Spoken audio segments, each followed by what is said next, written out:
Vamos então iniciar a nossa aula. Vamos começar aí com o desenvolvimento urbano da cidade de Mangaratiba. A gente já falou da formação de Mangaratiba. A gente já falou da crise que Mangaratiba enfrentou no século XIX, que não foi uma crise só da cidade de Mangaratiba, foi uma crise de praticamente todo o Brasil no final do século XIX enfrentou uma crise econômica, né, muito grande, que até culminou no fim do Império, ok? E depois a gente viu a retomada desse crescimento através da chegada do trem. No início do século XX chega o trem e o trem acaba incentivando, né, o turismo. Né, o turismo passa a fazer parte da economia da região de Mangaratiba. O trem ele faz com que a indústria da pesca se desenvolva, a pesca que sempre foi algo forte para a cidade de Mangaratiba, sempre foi um fator econômico muito forte. Também acaba incentivando aí o cultivo da banana. Mangaratiba se torna aí um polo, né, muito importante no Brasil de produção de banana, chegando até a ser o maior produtor de banana do Brasil. Então o trem ele vai trazer um crescimento, né, econômico para a região de Mangaratiba que volta a se desenvolver, ok? A partir daí a gente vai começar a ter um processo de urbanização. Que processo é esse, professor? O que é um processo de urbanização? O processo de urbanização é basicamente quando uma região vai deixando de ser rural e vai se tornando cada dia mais urbana. Né? Parece até redundante, mas você vai entender. Aqui a gente tem, no meio rural, a gente tem a predominância de quê? Do campo, não é isso? Fazendas, não é isso? E no meio urbano a gente tem a predominância do quê? Das cidades, ok? Das cidades, das construções, né? Uma presença de pessoas, uma presença maior de pessoas por quilômetro quadrado.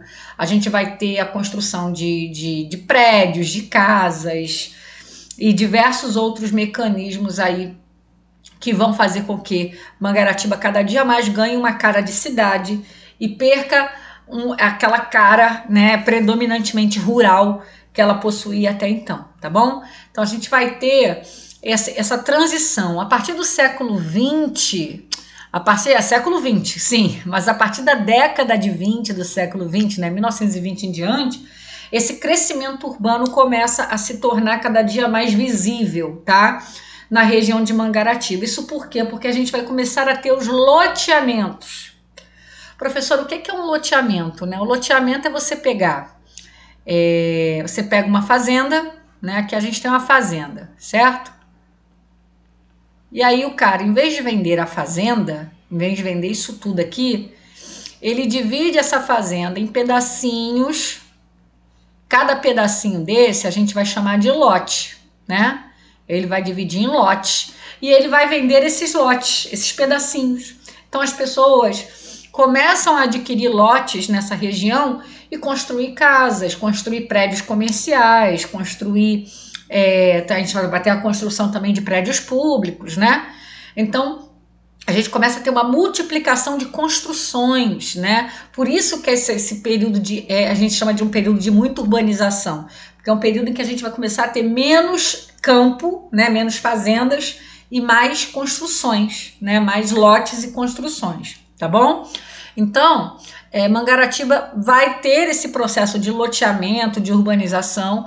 A partir de 1940, vai ser loteada a Orla Marítima. Que Orla Marítima é essa? A região de Ibicuí, Muriqui, Praia Grande, Praia do Saco e Itacuruçá. Né? Essa região que vai beirando o mar, né? Mais próxima do mar, começa também a ser loteado, tá? Aí você vai ter construção de muitas casas, algumas para moradia, outras casas para veraneio, né? Que até hoje...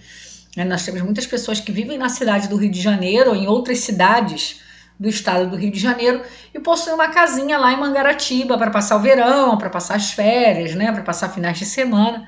Isso desde essa época já passou a ser uma prática comum, tá? Em 1942, a gente vai ter o primeiro Código de Obras Municipais. Gente, quando você tem um Código de Obras, o que é o Código de Obras?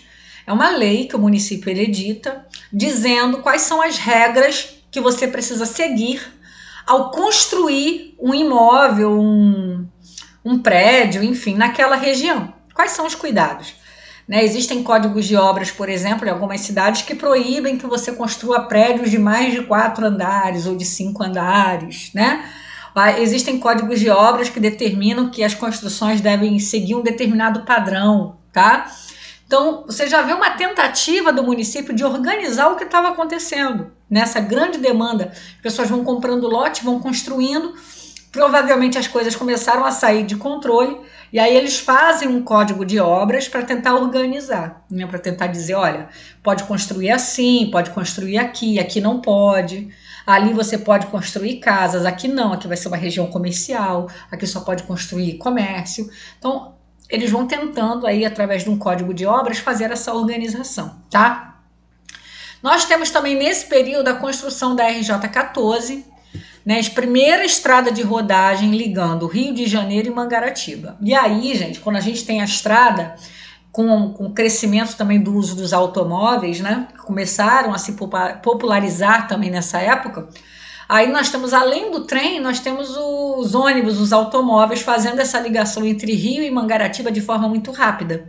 Então isso vai fazer com que esse crescimento ainda fique mais acentuado, tá? Fique mais forte, ok? Pessoal, estou interrompendo a sua aula só um pouquinho para lembrar você dos materiais que nós preparamos para o seu concurso, tá?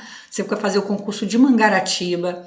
Além das aulas, é muito importante realizar questões e, melhor ainda, questões comentadas, tá? Com comentário no final para você tirar suas dúvidas. Então, nós estamos aqui trazendo para vocês esse material aqui, ó, no nosso site expressoconcurso.com.br. Tem um link aqui na descrição.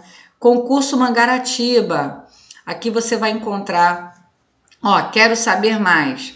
Vai abrir para você aqui os nossos materiais, tá? Nós temos material de História e Geografia de Mangaratiba, Lei Orgânica, Estatuto, conhecimentos específicos para o cargo de merendeira. Temos conhecimentos específicos para professor especialista, depois dá uma olhadinha lá que tem muita coisa boa. Você, professor de Educação Física, de Filosofia, professor de História. Conhecimentos pedagógicos e legislação educacional, isso é um combo coringa que serve para diversos cargos na educação e não somente em Mangaratiba, mas em outros concursos. São quase 1000 questões comentadas de conhecimentos pedagógicos e legislação educacional. E também você, meu amigo, professor de História, quiser ir fazer um curso comigo, só com a parte específica do seu cargo, com conhecimentos específicos de História, clica aqui também depois, ó, e dá uma olhadinha lá no nosso curso, tá bom? Aqui está o nosso material em PDF, História e Geografia, Lei Orgânica, Estatuto dos Servidores, conhecimentos específicos de merendeira. Você pode aqui, ó, baixar uma amostra grátis para você dar uma olhadinha como o nosso material está organizado, aqui, ó, Lei Orgânica, vem aqui para você tudo direitinho, tá? E se você quiser adquirir, clicou em adquirir, você vai lá na plataforma daqui Wi-Fi, tá? Que é a nossa parceira. Se você pagar com cartão de crédito ou com Pix, olha só, hein? Se você pagar com cartão de crédito ou com Pix, você vai receber esse material na mesma hora, tá? Esse material ele é em PDF, ele é enviado para o seu e-mail. Se você pagar com boleto bancário, tem que aguardar aí até 3 dias, né, para compensação do pagamento, tá bom? Então dá uma olhada lá, dá uma explorada aqui no nosso site, que você vai encontrar muito material bacana, acessível, que eu tenho certeza que vai acelerar os teus estudos e ajudar aí na sua aprovação, ok? Vamos voltar aí para a aula. Vamos lá. Desenvolvimento demográfico. O que é um desenvolvimento? O que é a palavra demografia, gente? Demografia, quando você vê essa palavra, demografia, tá? Ela está associada à população, tá? População. Então, o crescimento demográfico é o crescimento da população, tá? O desenvolvimento populacional. E esse desenvolvimento vai acontecendo, principalmente por algumas coisas que acontecem já aí na segunda metade do século XX. Em 1973, você tem a construção do terminário portuário da ilha de Guaíba, né? Que vai fazer o escoamento dos minérios de ferro. Então, esse terminal acaba atraindo um desenvolvimento econômico, acaba atraindo, né? Pessoas para viverem em Cabo Frio, gente. Mangaratiba é tanto município que a gente trabalha, tem hora que a gente faz uma troca. Mas acaba atraindo pessoas para Mangaratiba, tá? Deixa Cabo Frio quieto lá, Cabo Frio tem outra dinâmica. mas acaba atraindo pessoas para viver em Mangaratiba. Esse terminal acaba desenvolvendo mais ainda, demograficamente também, a região de Mangaratiba. Outra também, tá? Em 1974 temos a estrada Rio Santos, né? Que vai ligar, né, Mangaratiba, que vai passar por Mangaratiba, né? Vai do Rio passando por Mangaratiba até Santos, né? Se você pegar ali a estrada, você passa por Mangaratiba, Angra dos Reis, Paraty, vai embora até chegar em São Paulo, se não me engano, Ubatuba e depois Santos, uma coisa assim. Posso estar fazendo confusão aqui, mas é algo desse tipo. Então você acaba tendo essa rota ali, Mangaratiba acaba ficando nessa rota dessa estrada. Isso vai trazer ainda mais desenvolvimento para a região, tá? Com todo esse desenvolvimento, a partir dessa segunda metade do século XX, nós vamos ter a descaracterização das vilas balneárias, aquele local com aquela aparência bucólica, aquelas casinhas mais antigas, aquela coisa bem paradisíaca, né? De repente, Mangaratiba começa a ficar excessivamente habitada, excessivamente urbanizada, as construções perdem um pouco desse padrão, então vai ter uma descaracterização. Hoje você vai em Mangaratiba, você vê que não tem muito aquela cara bucólica, é uma cara mais de cidade mesmo, uma cara mais urbana ali no centro comercial, tá? E os empreendimentos imobiliários vão começar a tomar conta, né? Que são a construção de resorts, luxuosos, hotéis luxuosos, né? Principalmente os resorts, tem muitos hoje lá em Mangaratiba, muitos condomínios de luxo, de alto padrão, que ficam ali na região de Mangaratiba, principalmente nas ilhas também. A gente vai ter um desenvolvimento aí desses empreendimentos mais luxuosos, tá bom?